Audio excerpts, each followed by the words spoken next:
तो hello guys अस्सलाम वालेकुम, कैसे हैं सब लोग। उम्मीद करता हूँ ठीक ठाक होंगे। तो गाइज आज 26 जुलाई है और आज की इस वीडियो में मैं आप लोगों के साथ आज का डेली साइफर कोड शेयर करने वाला हूँ।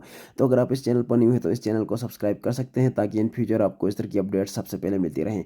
तो चलिए बिना टाइम वेस्ट किए आज के डेली साइफर कोड को अनलॉक करते हैं। तो सबसे पहले आप लोगों ने आना है डेली साइफर पर। यहाँ पर आने के बाद सबसे पहले टाइप करना है एफ के लिए आप लोगों ने dot dot dash dot F type हो गया। उसके बाद एल टाइप करना है, एल के लिए डॉट डैश डॉट डॉट। उसके बाद आप लोगों ने ए टाइप करना है, ए के लिए डॉट डैश। उसके बाद एस टाइप करना है, एस के लिए डॉट डॉट डॉट। फिर उसके बाद एच टाइप करना है, एच के लिए डॉट डॉट डॉट डॉट।